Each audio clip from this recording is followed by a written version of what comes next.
voulais pas qu'ils me répètent leur programme politique. Là, C'est pas ça que je voulais. Je voulais qu'ils me disent, oui, on va améliorer tout ce qui se passe dans les CHSLD parce que c'est une nécessité. Deux mots, pas tellement, qui sont devenus tendance sur les médias sociaux jeudi soir pendant le débat des chefs.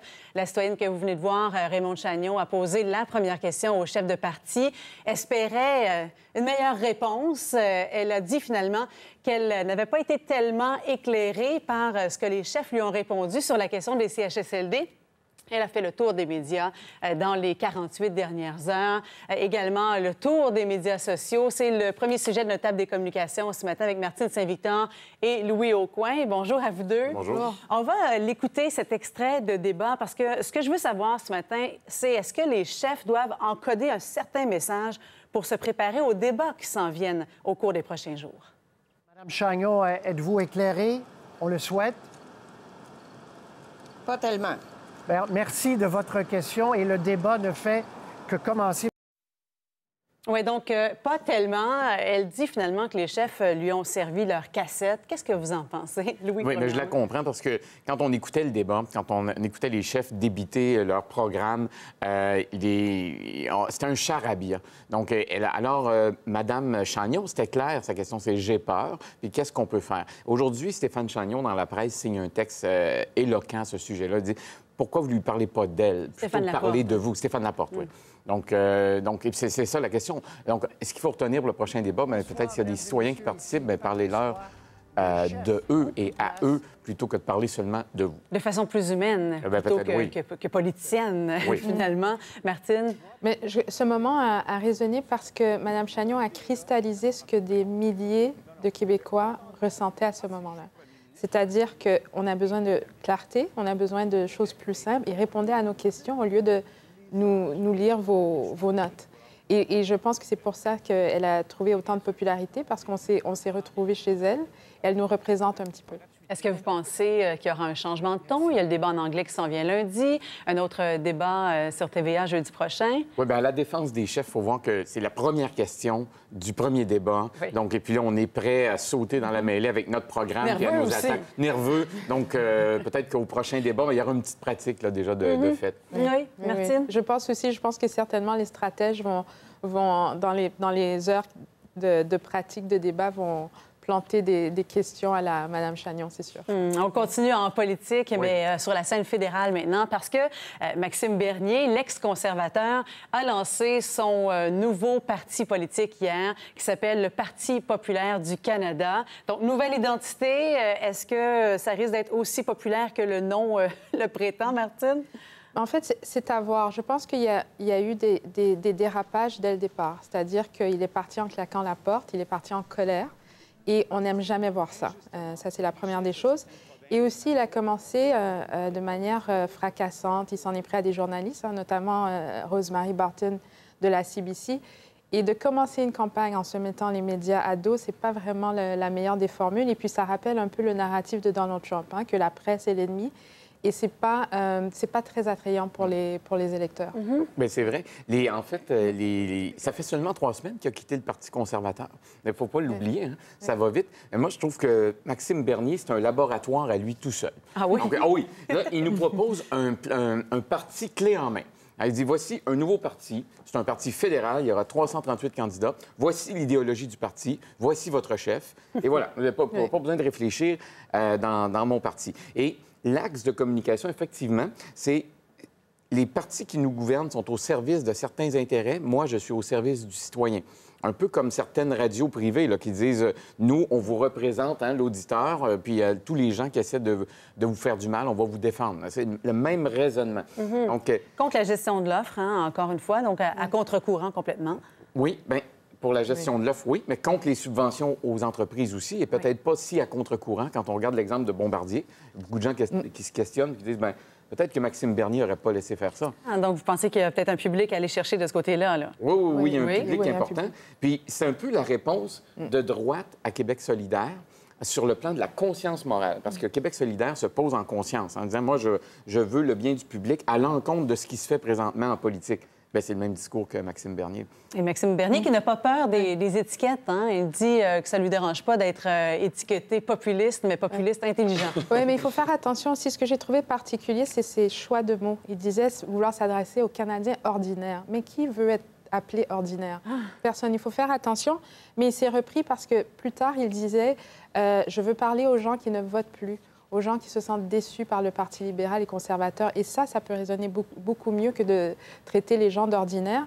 Mais c'est vrai qu'il y a une certaine popularité parce que RFI sortait un sondage qui disait que 17 % des Canadiens se retrouvaient dans les idées véhiculées par M. Bernier, donc sur l'immigration d'abord, sur la gestion de l'offre. Donc, c'est vrai que peut-être qu'il y a de la place pour ce genre de parti. À voir. En tout cas, il a 1 an pour construire son parti pour les prochaines élections et 338 candidats à trouver pour les différentes circonscriptions au Canada.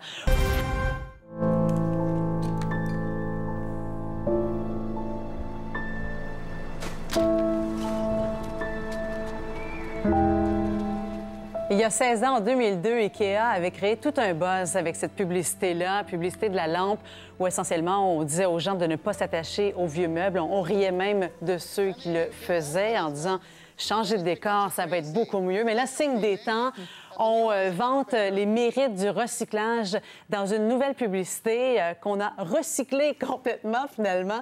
Martine et Louis, on va regarder ensemble, justement, cette nouvelle publicité qui ressemble étrangement à la première, finalement, mais on change le ton, on change le message complètement.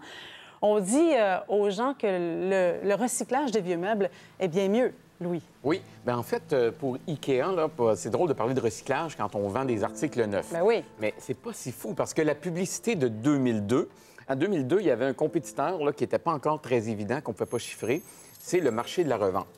Et là, aujourd'hui, on peut le chiffrer parce qu'il y a des sites de revente. Là, par exemple, les packs, Kijiji, etc., il y en a plusieurs. Ça commençait à peine en 2002. Ça commençait à peine. Et sur ces sites-là, aujourd'hui, ça représente un marché au Canada de 30 milliards de dollars. Et IKEA s'est intéressé à savoir à Toronto quelle part de marché on représente là, sur le site Kijiji. Représentait 14 % des items qui étaient sur le site. Alors, ils se sont dit, c'est drôle parce que quand même, sur le marché des meubles et accessoires, on a juste 10 % de part de marché. On a une plus grande part de marché dans le secteur de la revente. Ah oui! Donc, il faut qu'on se positionne dans ce marché-là. Donc, c'est annonciateur de quelque chose, là. C'est pas seulement une conscience écolo chez IKEA qui se réveille, là. Oui, bien, en fait, je crois qu'il y a 2 choses. D'abord, c'est probablement annonciateur d'une nouvelle division d'IKEA. C'est très possible, où on pourra acheter des items deuxième main. Et aussi, c'est super pour leur image, parce que ce qu'ils nous disent, c'est que nos produits sont tellement bons qu'ils durent assez longtemps pour avoir une deuxième vie.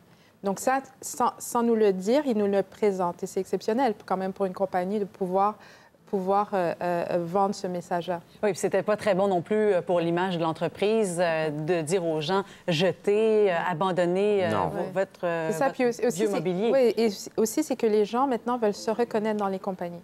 C'est-à-dire qu'on cherche des compagnies qui ont une âme sociale, si on veut, qui sont conscients. Et pour nous, si nous, on le fait à la maison de recycler, bien, on veut que les compagnies qu'on supporte, qu'on encourage, le fassent aussi. Et IKEA, c'est une compagnie à laquelle on fait confiance. Alors, c'est probablement très réconfortant aussi pour les consommateurs de voir ce genre de publicité. Publicité réussie? Oui, très. Ah oui, totalement. Oui. Totalement. Mais on attend quand même la publicité pour les nouveaux programmes, la nouvelle section, le nouveau tel quel, là, pour les gens qui fréquentent IKEA, là, les trucs usagés ou légèrement endommagés. Donc, il y a déjà un projet pilote à Toronto, puis il y a déjà un programme en place à Toronto pour l'échange d'items usagés contre des cartes cadeaux. Donc, il y a quelque chose qui s'en vient. Oui. Qu'il soit bien assemblé. Oui, il faut qu'il reste assemblé. Oui, c'est ça. On va regarder ensemble la nouvelle publicité de la SAAC qui a complètement changé de ton pour convaincre les gens d'arrêter de texter au volant.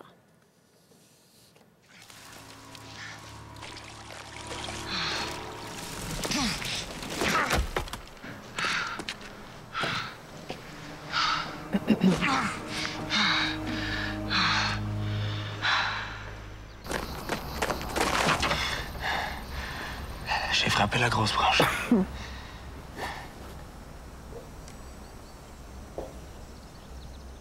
Vous ne voudrez pas que ça sache que vous avez texté.